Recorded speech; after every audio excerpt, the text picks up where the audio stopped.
I will do it like this. Thank you very much. Thank you very much.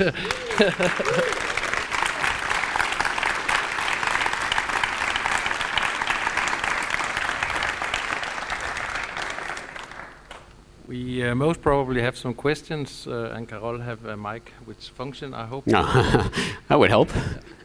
I'm going to sit down.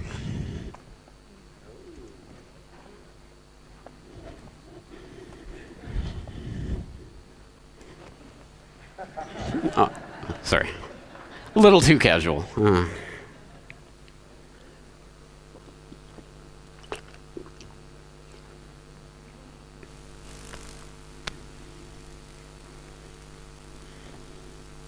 Hello. Hi, James. Thank you very much. Brilliant presentation. Thank you. I'm an Antipodean, and I'm very concerned about what's going on in the South China Sea. The rise of Indonesia as a probable adversary, their takeover of West Papua and the atrocities they're committing there and in Timor, looking for resources, you know. China's probably going to be doing the same thing if they're expanding into the South China Sea. Are they going to see Indonesia as a potential ally, or are they going to be a adversary? You know, Philippines, Indonesia, Taiwan. Yeah. Are they going to group with Australia, New Zealand? That's a good question. It's a very difficult question because there are so many balls in the air, and it really depends on what form this ultimately comes. I think the most interesting part of this will be the US and its allies' reaction to the One Belt, One Road initiative and the various things that are going on. Because I think China is, for the most part at this point, trying to buy its friends throughout the region, and it's there will always be a roadblock placed in their way by military means, if necessary. An example that comes to mind, it's not Indonesia, but I was talking about Djibouti and its importance as part of the trading shipping routes for African resources coming out and going up through Pakistan into China. Well, wouldn't you know it, the port that China has spent a lot of money and a lot of time developing and building up with Pakistan on the southern coast there of Pakistan, the port of Gwadar, is in an area of Pakistan known as Balochistan. And wouldn't you know it, the local Balochis, of course, have their own independence movement, which is now being supported by US congressmen and others because they've seen the light. Yeah, the Balochis are now, this is a great cause of ours. I think that's how this is going to function, at least at this stage of the game that is being played. It's a question of trying to put various roadblocks in the way. So, again, it's difficult to say, and I don't know a lot of the specifics of the internal politics in Indonesia, so I can't really say which way it's tending. But at any rate, that's what I expect to play out generally, and probably with Indonesia as well. Yeah, hello again. I wish to repeat our appreciation of that brilliant presentation, and in particular how you have outlined the parallel trends leading to World War I and eventually World War III. Yes. Now, what may be interesting here is to look at some of the circumstances which may prevent these trends from converging into World War III. And I would like to hear your comment on three circumstances which I think differs. One is the advent of nuclear weapons, which makes World War IV will be fought Sticks and stones. with sticks and stones, for reasons we all know. Second, one consequence of the opening of Kissinger and Brzezinski is that now the American production apparatus virtually is located geographically in China. So, United States produce arms and films, and that's about all. A little food. Third, China has, you know this better than I, but I believe it is 700 billion American treasuries. Is that around that? I believe upwards of $1 trillion, but yeah. Okay, that figure, close in to that $1 trillion means that they could pull the plug on the American dollar from one day to another. Maybe that is not an insurance to us, because if it happens that China confiscates or nationalizes all the American production apparatus in China, and if they dump the American treasuries, we have a cornered, wounded tiger, which is not a friendly animal. So how do you see this game being played out? Because it may happen from one day to another. The whole financial house of cards may collapse and things may go out of control. Okay. And, and also the possibility, there are people in Washington who believe that a nuclear war can be won. Yeah. And what are their role? Thank you. Yes, thank you for the question. I will attempt to give an answer to all three parts. So, with regards to the prospect of nuclear warfare, I think you're right, that does represent something completely different from the World War I era. It's not just a difference in degree, it's a difference in kind in terms of what goes into military planning with regards to this, which is why I think World War III and us conceptualizing it as a military confrontation necessarily and wholly might be the wrong way of going about thinking about it, because I'm not sure that's what if not the military planners, at least the planners, I'm not sure that's the way they see it. And I think that's why economic warfare and subterfuge and Gladio B-style terrorist operations and things like that are part of the total warfare that goes into a World War III scenario, perhaps even the most important part. So I agree, the nuclear warfare prospect brings a completely different aspect to this, and there have been crazies in the bowels of the Pentagon since the advent of nuclear weapons, gaming out the possibility of how do we win a nuclear war and how many mega deaths are we prepared to accept. Yeah. So I agree, it's a different game, and that's why I think that World War III probably will not look anything like a conventional military confrontation. As regards to China and its the outsourcing of US productivity to China and how that affects the situation, would two powers go to war if one is literally building everything and shipping it over to the other? I mean, how does that affect relations? Actually, I think something that maybe I didn't stress in the presentation, but was worth talking about, is the fact that maybe we think of it, since we're looking at the parallel with World War I, we might think of it as a similar outcome, that you have the rising power of Germany being contained by the ruling power of Britain, which sort of transfers over to the ruling power of America, the Anglo-American power. But World War III certainly wouldn't have to play out that way, and I have a feeling it's not meant to play out that way if it does eventuate.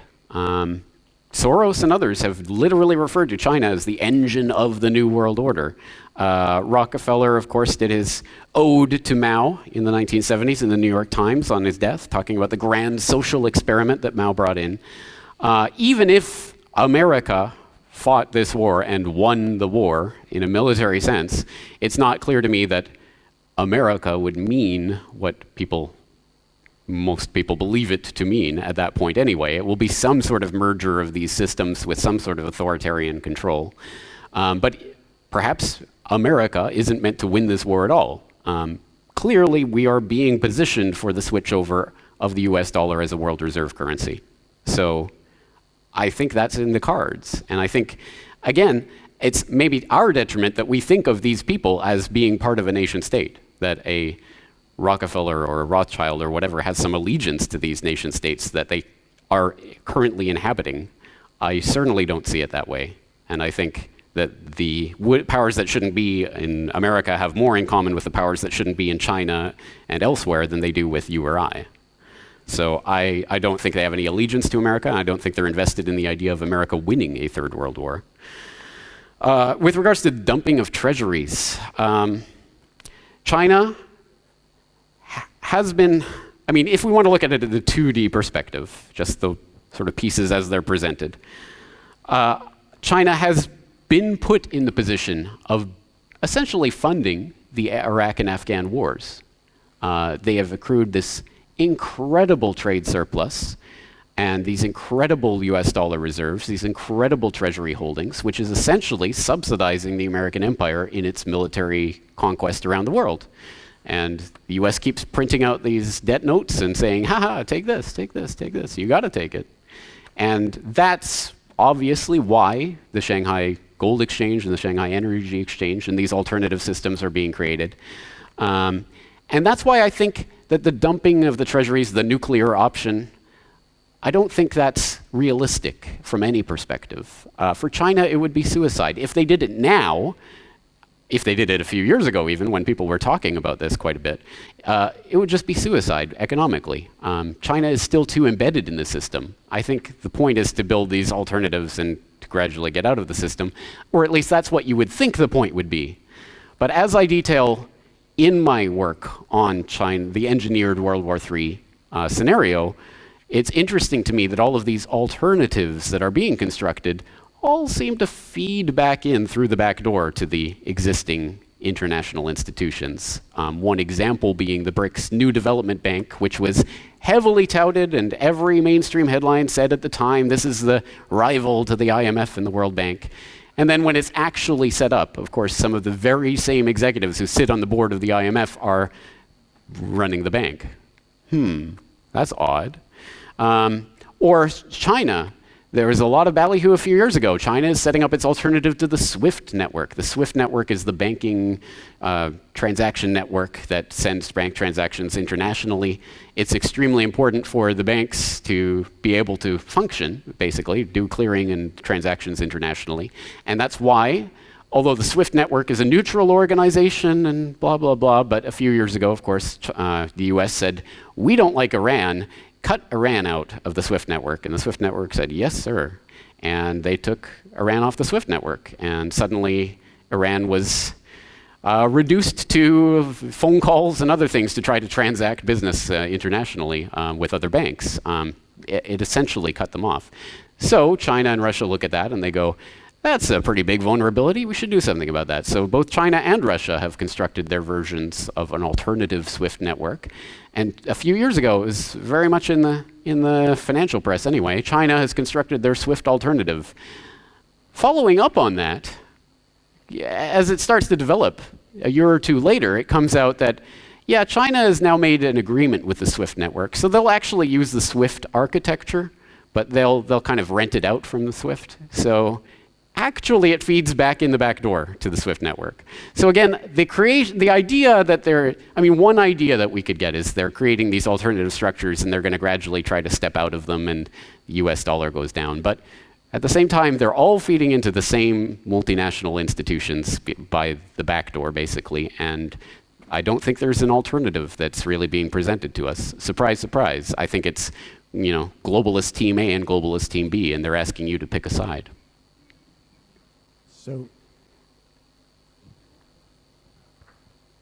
So just shortly, may we sum up what you just said? The real conflict is not along national fractures.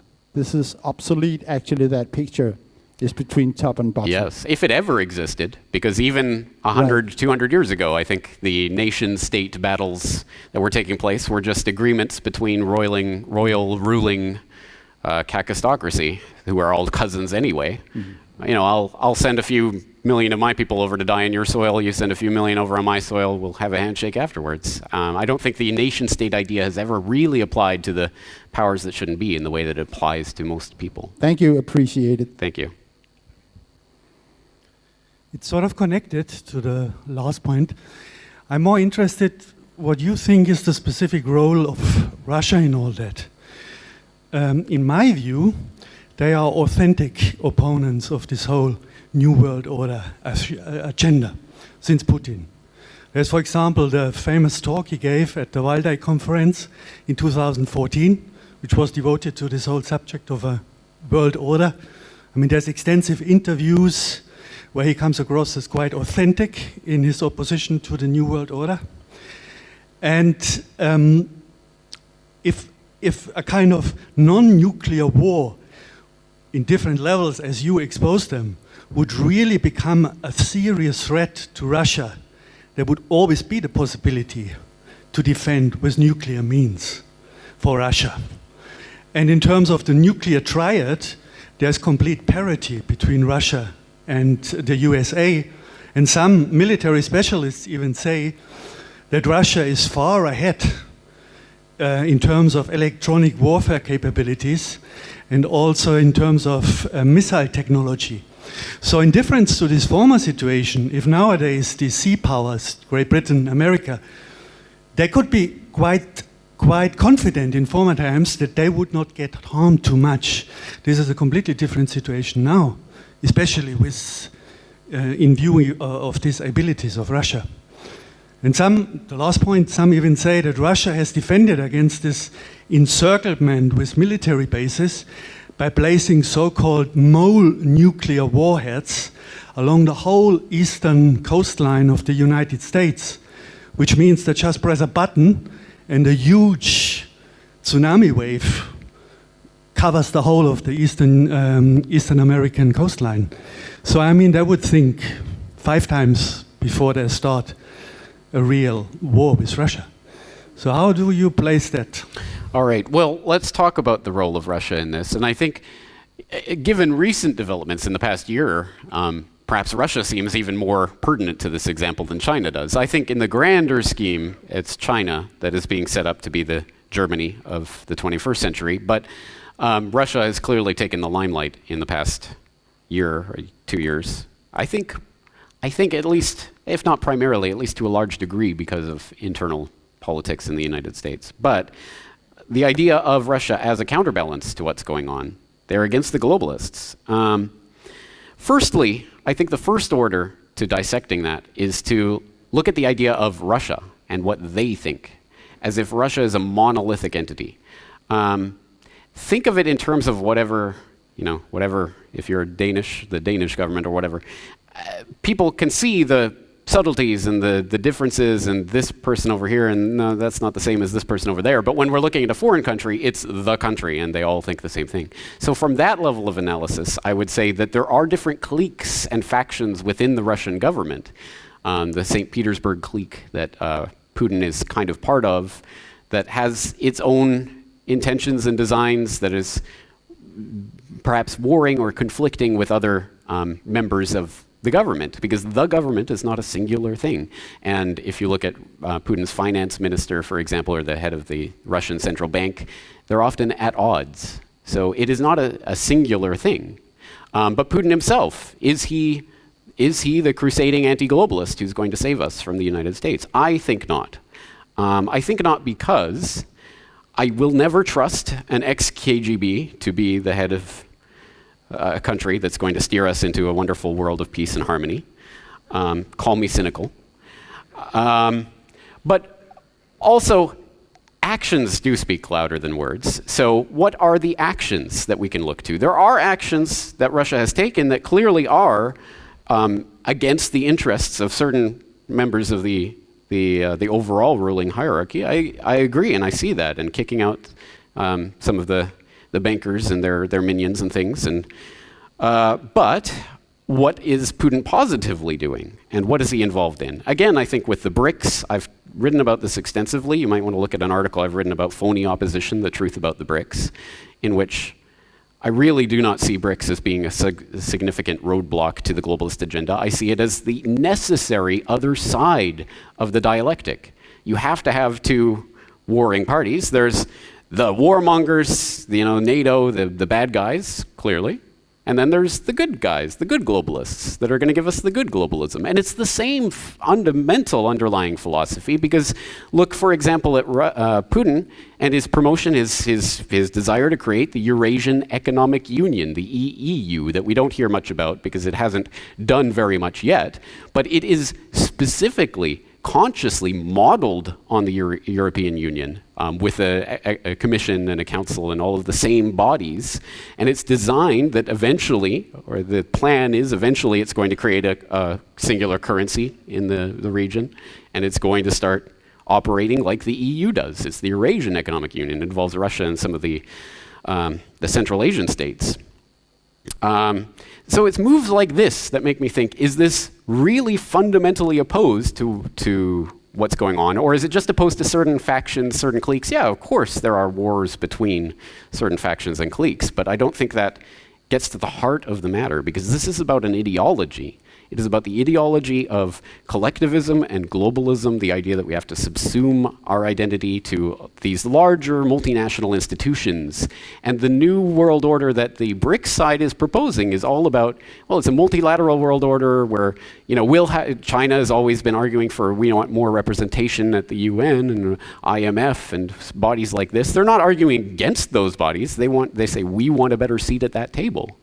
And I see Russia in that same category. And I'll believe it when I see more fundamental steps and moves towards really challenging the fundamental underlying idea. But again, there's no country on earth that fundamentally believes in human liberty. The idea of government itself is opposed to that, so how can I ever trust a politician to deliver it to me? The idea of nuclear defense that Russia would have if it's being encircled by NATO, or the idea that Russia is far ahead in terms of military technology with electronic warfare and other things, has certainly been said, and is certainly promoted by a lot of Russian analysts or pro-Russian analysts. But do you really think that the US is showing us all of their technology? Do you really think we know what the Pentagon actually has? If they really wanted to do something spectacular? I don't know. I mean, I don't know what they have, but I'm betting we don't know either, right? No one here knows. So take those claims for what they're worth. Yeah, the Russians have shown us some pretty fancy technology. Doesn't mean Pentagon doesn't have it and much beyond it. And the idea of nuclear warheads being used, for example, to set off a tsunami or something like that, clearly it's an option, I guess. But that kind of option sounds to me like back in, you know, turn of the 20th century when people tried to imagine 100 years in the future. Well, we've got blimps now, so there will be whole fleets of blimps going across the Atlantic. That's the future of air travel. I mean, we can't even conceptualize what's possible with technology that we don't know exists yet. So yeah, maybe nuclear warheads to set off tsunamis, but how about, I don't know, weather warfare? Maybe that will be the way that war is waged in the future, and how much more effective will that be? Because, you know, how do you even prove it, and how do you know, and who's gonna, I mean, most of the public won't even believe that such a thing exists. So is it even warfare? Is it happening right now? Are we engaged in this? Probably, yes. Does that count as World War III? I don't know. So there's a lot of things to think about with regard to that. Thank you for the question. Keep your question short, please. There's this one, and then you afterwards. To me, it appears very much as a schizophrenic situation at one place, that basically the US is outsourcing everything, production, wood, steel, computers, to China, and at the same time attack them. This very much kind of knits in what you said of a power shift, that kind of the US may be supporting its own going down, exactly, because in the background, it's ordered to do so? Yes. I mean, I think that's the fundamental layer of my thesis. And I think that it takes account for some complexity, because certainly not every single person in every one of these institutions is consciously working towards this goal. I think most of the people, for example, in the American military complex or in the political complex, believe they are working towards, you know, winning this fight against China, which they probably really believe is a real conflict, but not seeing that there are string pullers higher above them who have more information and know about certain connections and are pulling strings so that maybe they don't care if all you guys get fried because we got our ticket out of here. Yes. As you said before, there will be a lot of redrawings around the globe when it's come to the Third World War afterwards. But my question is, how about Israel? Because now in the Middle East, we can see that they are trying to create, the United States, Israel, and some other countries are trying to create a new independent Kurdistan. And there's a lot of old maps from Albert Pike in 18th century, where we can see that they are trying to create a completely new Middle East, with new borders and new countries in all corners of the region, even in greater Middle East, Afghanistan, Pakistan, over to North Africa. So my question is, how do you see Israel's participation in all these fightings and preparations for Third World War? Yeah, it's an excellent point, especially because that also relates to World War I with the Balfour Declaration, and which ultimately led to the creation of Israel. So yeah. Did you mention Albert Pike? Okay, right. I'd need a reference on that, because I know people like to cite the World War III prediction letter, but I don't buy it. But I just think it's not real, and I'll believe it when I see it. But with regards to the overall point, I just lost my train of thought. Okay, so yes, well, with Israel, we don't have to go very far to see their intention to redraw the map. They've written about it extensively and over for decades. At least, perhaps most importantly, going back to the Oded Yinon plan, for essentially what is happening right now. The carving up of Syria, the carving up of Iraq, basically carving up the various players around it that could pose any threat and getting them fighting in sectarian fighting so that there's no one to even potentially challenge the regional dominance. So I think that's not even a conspiracy theory. It's not even a conspiracy fact. It's just a fact. They openly admit it. And it's been detailed in the clean break documents and all of these types of planning documents. And of course, that's the context in which we have to understand why the neocons came into power hungering after the destruction of Iraq. It's not because a bunch of Americans, per se, really cared about what was happening in Iraq. It's because, of course, Israel had a huge interest in what was going on there. So Israel is absolutely, yes, fundamental, and the Israeli oligarchy is committed to the redrawing of the map in ways that will serve itself. I think there's no doubt about that. Yes, hello. I wonder if you ever have considered the thought that nuclear weapons might not be real, but fear-mongering weapon created by the media, since we only have Hiroshima and Nagasaki. I mean, if you look at the pictures, the smoke plume looks the same of the two bombings. So it's, what do you think about that? Well, I live not far from Hiroshima. And back when I started the website, so most people probably haven't seen this, but there is a video up on my YouTube channel where I interviewed one of the survivors of the blast. That was a harrowing experience, talking to someone. He was a junior high school student at the time. They were sent out to the fields outside of Hiroshima that day because they were digging potatoes or something as part of the war effort, and saw the blast and saw the destruction. So I personally don't have much skepticism about the existence of nuclear weapons. But I do think that there is room for skepticism about the effects of nuclear radiation. The existence of radiation poisoning, etc., is, I don't think, really disputable. But to what extent and in what way it functions, they talked about how Hiroshima would be a wasteland for 10,000 years, and, well, I go there a lot, and it's a bustling, thriving city with lots of things growing around it, and Chernobyl has wildlife returning and things like this. So I don't know, but I mean, it's potentially possible that there is fear-mongering around the nuclear issue, and that would make sense from a strategic point of view for the oil industry that sees obviously a competitor in the nuclear energy industry. So if everyone is scared to death of nuclear power, then what alternative do you have but keep feeding the oil companies? So that could be one aspect that I haven't done enough research to have any definitive statement on. But as to the existence of nuclear weapons themselves, I don't have doubt about that. As to their, the capabilities of the arsenals that exist today and how many megatons and all of that, I mean, again, yeah, how do we know? But I think there is some sort of nuclear weapon that exists. But they clearly are used as a fear-mongering tool, and have been for 70 years, to condition the public, duck and cover and all of these other ridiculous things, which are now being taught in Japan as well. So, yeah, I think there's an aspect to it that's fear-mongering, but the existence of the weapons themselves, I don't hold in doubt. I have I have a question for you about the economy down here. Do you know anything about the cryptocurrencies, Bitcoin and so forth? Do you see those cryptocurrencies as a potential threat to the US dollar empire, bringing it down and taking it over? Or do you see it as a construct of the powers that should not be?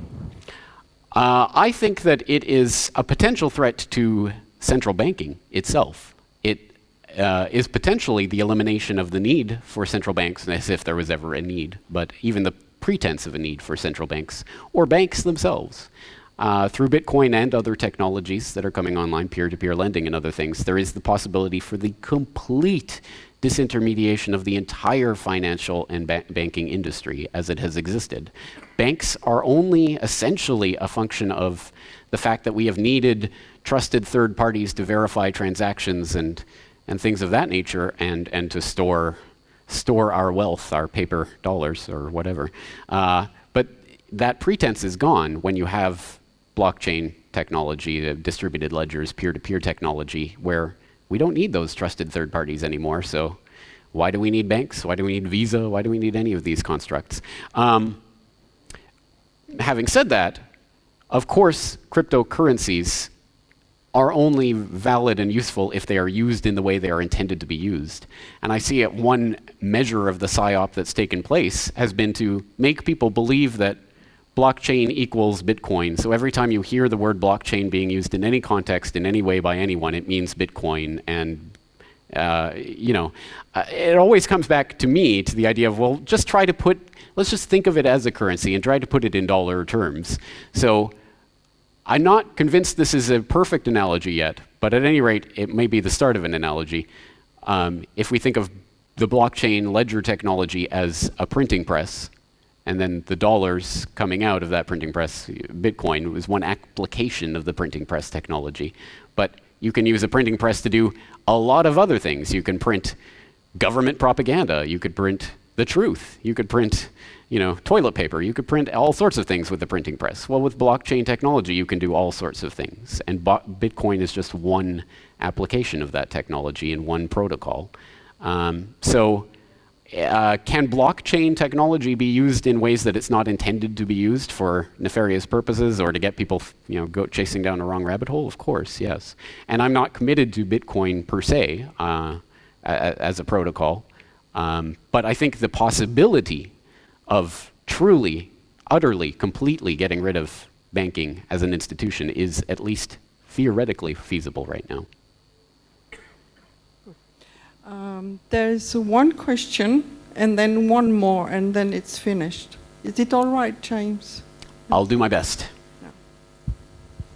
Okay, thank you. I have a question about, I actually have two questions. Denmark is the oldest kingdom still remaining in the world, so when we look at history, it's of course obvious for us to look at royal history as well. That's why I'm very pleased that you mentioned Edward VII concerning the Triple Entente, because he was, as I understand, the mastermind behind it. Some people believe that the Second World War was the finish of First World War, what came after the Versailles Treaty, so my first question is, do you believe that the Second World War was engineered as well, because it wasn't on your chart up there? And the second question is that some people, this is still the royal power, and of course we don't have to go more than 100 years back in Denmark to know how big it was, or even just until the Second World War. But some people believe that through royalty, through the Freemason system, Committee of 300, that the royal houses have some power in the real global power structure. And do you believe that England could be controlling United States through the Bank of England, through a Freemasonic system, or in some?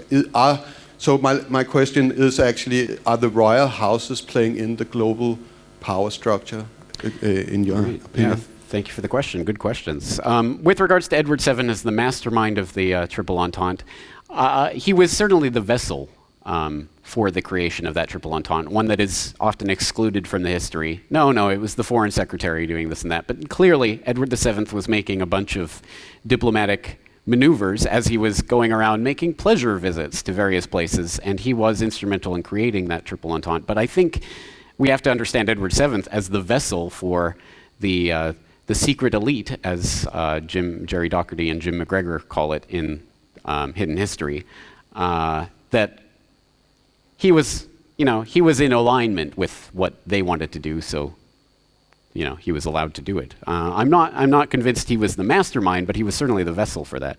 Was World War II engineered? Yes. I mean, even from a non-conspiratorial angle, I think it's fairly mainstream at this point to say that Versailles and the treaty, the peace, was just the sort of truce that necessitated the Second World War. It was just, it was inevitably going to happen, especially because the war reparations, the clause in the Treaty of Versailles puts guilt for the war on Germany, the entire war.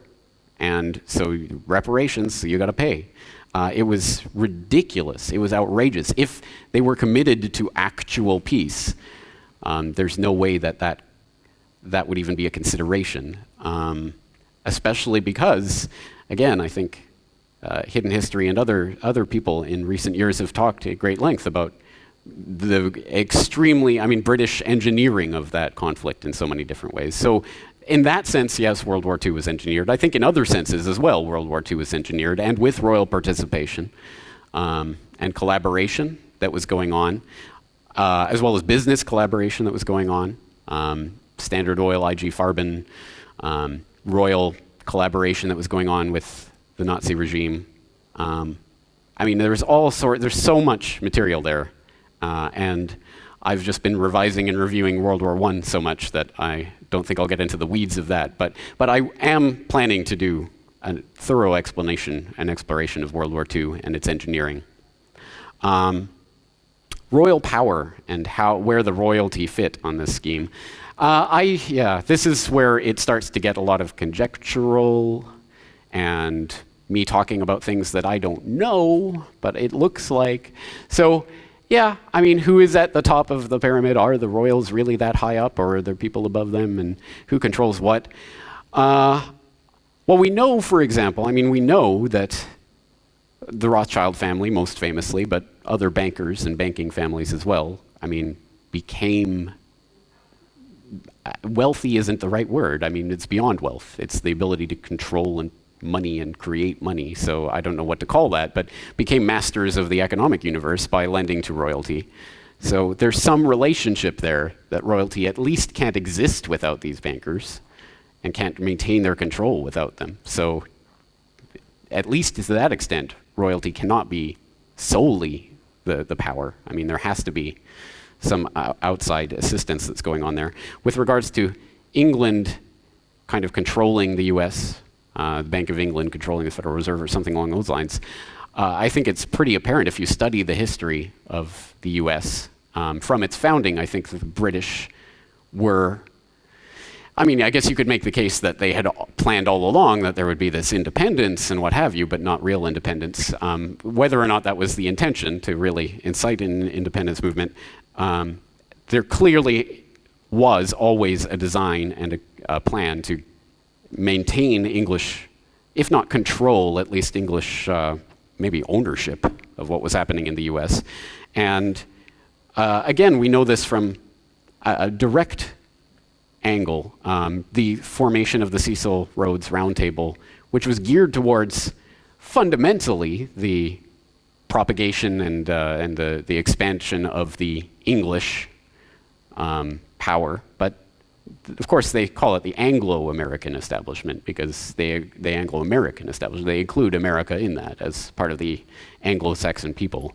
So, we know that really the center of that power was in England and was English and was looking for English interests, but they wedded themselves to America as the vessel, the sort of military vessel that they could use for that. So I think, that's one way of looking at it. I'm not sure it's English control over the US. Again, I don't think it's nation state per se, but there's clearly some nexus there. And should explore the works of Carroll Quigley, including the Anglo-American establishment, to sort of understand that context. A very, very short question, and the last one. Who there?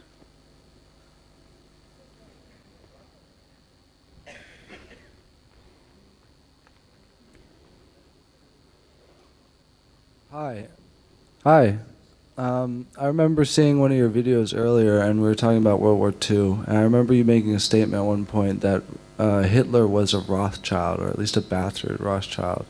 Would you mind elaborating how he was maybe played as a pawn in World War II? Well, okay, so the statement that Hitler was a Rothschild comes, the research that I was going on for that statement, which I'm not asserting as 100% truth, but as I pointed out, and the reference is in the video, so I don't remember the reference, but it came from, what's her name? Someone here knows. She was an American broadcaster in the 1970s, whose name is going to escape me. But anyway, and she had dug up some of the research that pointed to that possibility, that Hitler was a bastard Rothschild, which I think is an intriguing possibility. But regardless of whether or not he was literally genealogically a Rothschild, I think there's no doubt that the Nazi German phenomenon could not have existed if it was not allowed to exist in numerous different ways. And again, we can look at some hard data for that. I would point, for example, of course, to Anthony Sutton and his research into Wall Street and the rise of Hitler, where he talked about the economic combine, the relations that had to exist for Germany to function as a war machine in World War II, not having the oil deposits and access to oil deposits. How are they going to fuel their military machine? Well, they had to do so by coal. But how do they do that? Well, the process to create synthetic oil from coal was given to them by Standard Oil. So, I mean, there's all sorts of relations like that that has to be understood to see it in its greater context. And when you see the British royal family that clearly were Nazi sympathizers, I mean, that's really why Edward VIII had to abdicate. And that's why there was that bizarre story a few years ago that came out, early home footage of Queen Elizabeth giving the Nazi salute as a joke, it was a joke. And of course, I mean, it was briefly reported, and I think The Sun or some tabloid posted a few pictures of it, but quickly swept under the rug, never talked about again. That's why Prince Harry comes out at a costume party for Halloween. Ha, I'm a Nazi with a Nazi armband and everything. Ha, it's funny. I mean, there's clearly all sorts of shenanigans going on there that relates to the Rudolf Hess story and what really happened there. Parachuting into Scotland at the height of the war. It was just insanity. There's a big story there that I'd love to get my teeth into, but I have a million other things on my plate. So yeah, I think we have to understand the World War II story in terms of the broader picture, that Nazi Germany could not have risen unless it was allowed to rise. And another important part of that story is also the Bank for International Settlements, which was created as part of the mechanism to handle the reparations that Germany was paying and all of that, that continued to function and work with the Nazi government during World War II as its outlet to the world, without which it, again, wouldn't have been able to function financially, economically. So there's all sorts of different aspects to this, which is why, I mean, it's such a grand thing to talk about with so many moving parts that, again, there are a lot of people involved and enmeshed in that system, just like with the World War III buildup that we're seeing today, that understand and believe and are operating in the 2D system. It's us versus them. But I think there's always the level higher up that sees both sides and is pulling the strings. And that's where we have to keep our attention. Because again, I think if we get ourselves involved in that 2D game and we choose a side here or choose a side there, we lose the one thing that we have, which is our independence and our ability to say no. And as I say, I think that's the most important thing. It's a battle for your mind, and you are the one who chooses if they win or lose that battle. Thank you very much.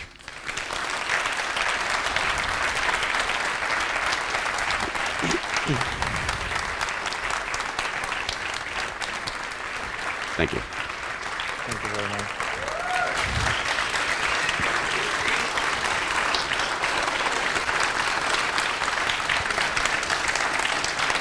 Thank you.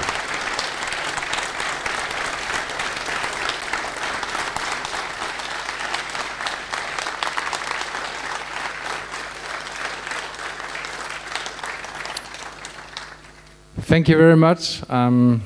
This is a scenario you don't feel in your office in Canada, huh? Yeah. No. Yeah.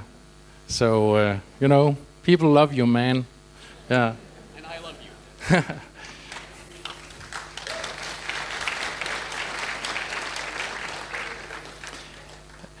you. I can't help it. I need to come with one comment to this magnificent presentation, because I think also one fundamental change is that our belief in politicians, even if you are conspiracy theorist or you're just a standard man on the street, is vaporized.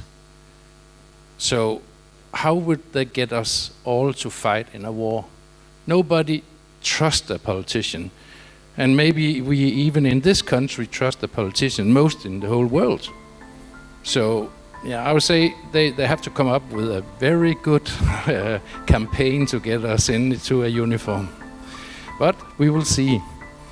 Again, thank you very much, James. It was a marvelous presentation.